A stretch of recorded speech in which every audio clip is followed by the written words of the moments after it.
What if you could grow a nutrient-packed, colorful microgreen garden right in your kitchen? No soil and super fast. Today I'm going to show you just how easy it is to grow your own healthy microgreen garden using a simple hydroponic kit. Whether you're looking for a quick way to add fresh greens to your meals or want to try gardening without the space, a hydroponic microgreens kit is a simple solution. And I'll show you each day's growth so you can see how fast microgreens grow. Hi, I'm Connie. Welcome to Calendula's Garden. Make sure to like and subscribe for more gardening tips. Microgreens are young seedlings of edible vegetables and herbs. They're packed with vitamins, minerals, and antioxidants, often containing higher nutrient levels than their mature counterparts. Let's take a look at what's inside a typical hydroponic microgreens kit. You usually get a growing tray, a special grow mat or pad, a packet of seeds, and sometimes a simple water bottle or dropper. Everything you need to get started is in the box, so you don't have to hunt down any extra supplies. This makes it super beginner friendly. And I've already made our labels for today. So we'll start by pouring purified water in the tray. Then replace the grow cell and let the grow mat soak up the water, and then add more water as needed. Check out our microgreens kit video for more growing options. I'll put a link for it in the description. Alright, this is my first time using labels in a hydroponic kit. Let's see if I can get these to work. It would be super helpful later on if I could identify my microgreen varieties. Oh, it looks like we have one dry spot on our grow pad. We want to make sure it's totally wet so our seeds don't dry out. And it looks like we're ready to move on to the next step.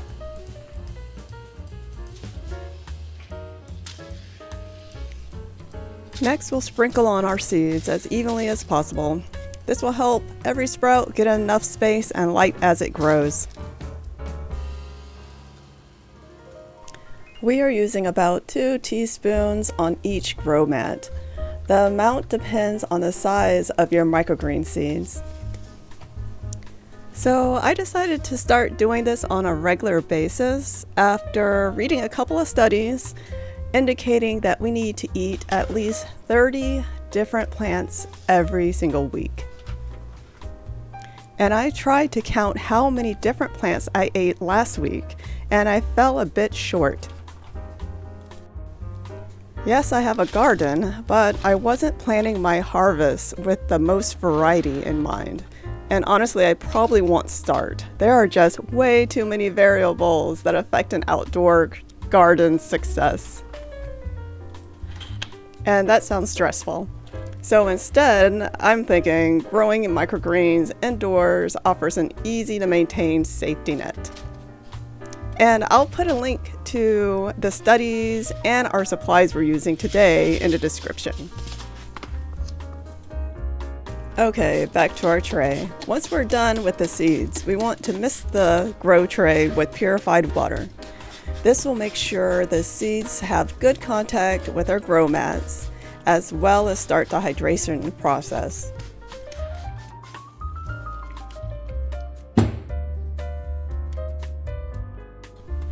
Alright, let's take a closer look at our seeds. And it looks like they're all sticking to the mats quite well. Oh, these guys are moving around. So this is a good time to go ahead and spread out any seeds that may have clumped up.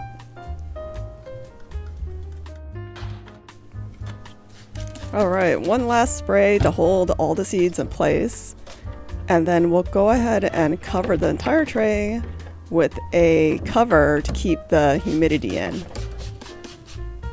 I like to spray the inside of the tray also. I'm in Arizona and it's super dry, so we need all the extra humidity we can get.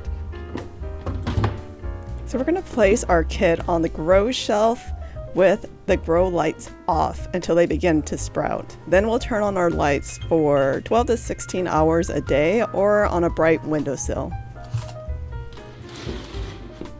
Most microgreens will start to sprout in just a few days and can be harvested in about a week.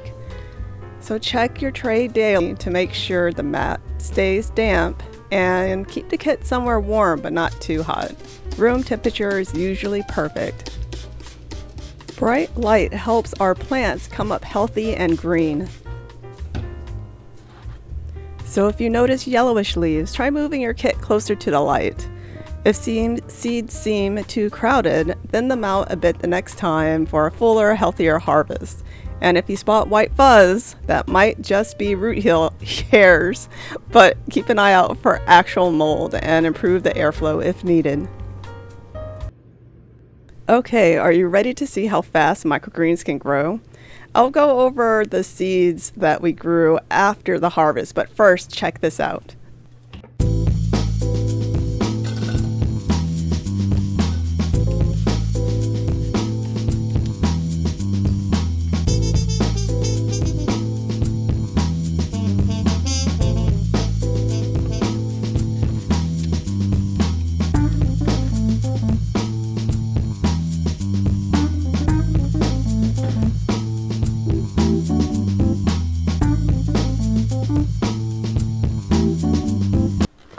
Oh, the yellow mustard cell looks suspicious on day 3, and day 4 is definitely mold. So let's get rid of this cell.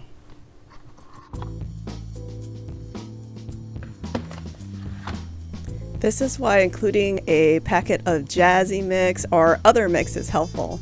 Jazzy has 5 different varieties of microgreens in it, so we didn't go from 8 to 7 microgreens, we went from 13 to 12, so we're still doing pretty good.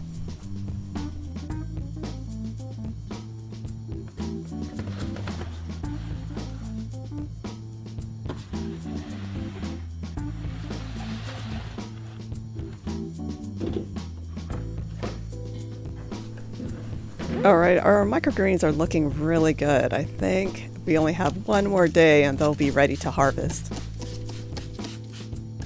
Okay, let's take a closer look at each grow cell and see where we are at. You'll know when your microgreens are ready when they reach about 2 to 3 inches tall and have developed their first true leaves. Oh yeah, these look really good and the plants are resilient to the touch. One more day and we should start to see the true leaves starting to form in the center. However, you could start harvesting them now and that would stretch out your harvest time so you wouldn't have to harvest them all at once.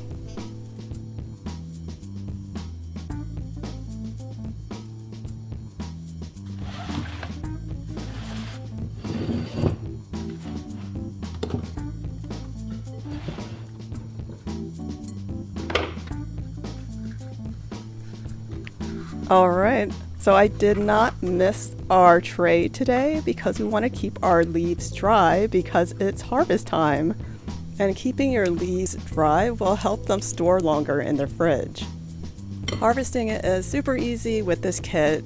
We just use clean scissors to cut above the grow mat and you can just pick it up and you don't have to pull any roots. And that's it. We usually eat a harvest like this within 2 to 3 days, so it would be pretty easy to have a continuous supply with succession planting by starting a new tray every couple of days. And before you know it, we're eating 30 different veggies a week for excellent gut health easily. They're great tossed into salads, layering them in sandwiches and wraps, as well as blending them in smoothie. They make your smoothies taste extra fresh, or you can just use them as a garnish that you're going to eat on your favorite dishes. There's really no wrong way to enjoy microgreens, and the colors look great on any plate. I mean, look at these red arrow microgreens. They're so pretty, that gradient of light pink and red and green. Those would look great in a nice little side salad. If you want to skip the trial and error and get my complete step-by-step system for growing perfect microgreens every time, grab my How to Grow Microgreens ebook below. It's got all the varieties, timing charts, and troubleshooting tips I wish I had when I started.